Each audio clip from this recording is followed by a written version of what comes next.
बिस्मिल्लाहिर्रहमानिर्रहीम। अस्सलाम वालेकुम। आज की वीडियो फीमेल्स के लिए बहुत ज़्यादा इंपॉर्टेंट होने वाली है और आज हम सर्वाइकल कैंसर के ऊपर बात करेंगे।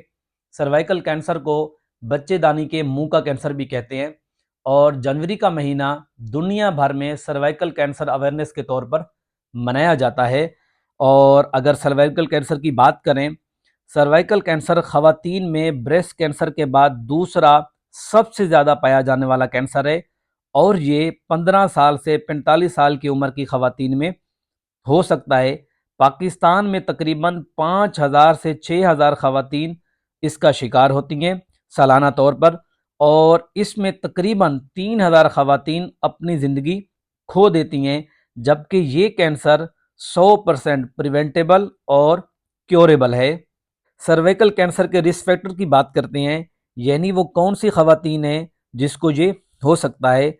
सबसे पहले रिस्क फैक्टर एक वायरस है जिसको ह्यूमन पेपिलोमा वायरस बोलते हैं और अगर ऐसी ख़वातीन का टेस्ट किया जाए तो उसमें ह्यूमन पेपिलोमा वायरस पाया जाता है। दूसरा फैक्टर है मल्टीपल सेक्स पार्टनर, यानी एक से ज़्यादा मर्दों के साथ ताल्लुकात का होना। अगर किसी औरत के हस्बैंड का भी एक से ज़्यादा ख़वातीन के साथ ताल्लुक है तो उस औरत में भी सर्वाइकल कैंसर हो सकता है। तीसरा, अगर प्रॉपर हाइजीन मेंटेन ना की जाए तो ये हो सकता है, यानी ऐसी फीमेल जो पुअर सोशो इकोनॉमिक स्टेटस के तौर पर रहती हैं, ऐसे लोगों में ज़्यादा पाया जाता है। चौथा, ऐसी ख़वातीन जिनमें बहुत ज़्यादा प्रेगनेंसीज हो चुकी हों, उनमें भी ज़्यादा पाया जाता है। पांचवा ये कि अगर कोई औरत सेक्सुअली जल्दी एक्टिव हो जाए तो उसमें भी सर्वाइकल कैंसर के जो चांसेस हैं वो बढ़ जाते हैं। और छठा है स्मोकिंग, यानी ऐसी ख़वातीन जो स्मोकिंग करती हैं या वैप लेती हैं तो ऐसी ख़वातीन में सर्वाइकल कैंसर के चांसेस बढ़ जाते हैं।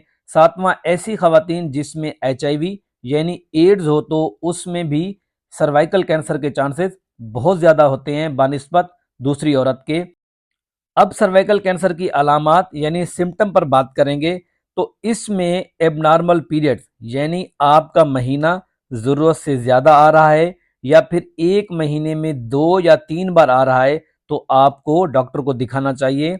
दूसरा ये कि ऐसी ख़वातीन जिनका महीना बंद हो चुका है लेकिन इसके बाद दोबारा महीना शुरू हो जाए तो भी आपको डॉक्टर को दिखाना चाहिए।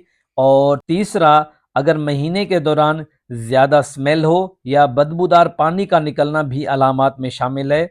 और चौथे नंबर के ऊपर पेशाब करते वक्त खून का आना या पेशाब के दौरान आपको दर्द का महसूस होना।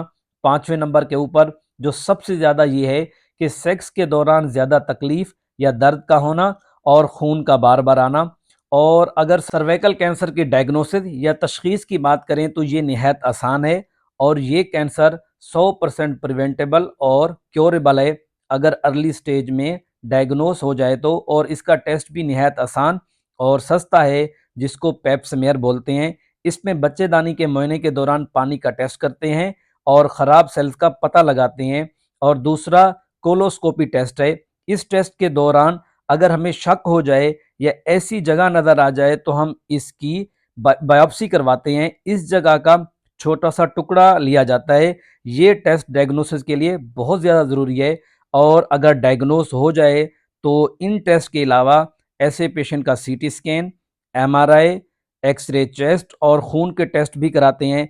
कभी कभार हमें पखाने और पेशाब की नाली के टेस्ट भी कराने पड़ते हैं। ये सब इसलिए ज़रूरी है क्योंकि अगर हम सर्वाइकल कैंसर को डायग्नोस करते हैं तो उसका इलाज तब ही मुमकिन है जब हम इसकी स्टेजिंग करेंगे। और यहाँ पर स्टेजिंग को समझ लेते हैं। बच्चेदानी के कैंसर की 4 स्टेज होती हैं जिसको स्टेज 1, स्टेज 2, स्टेज 3 और स्टेज 4 या फाइनल स्टेज बोलते हैं।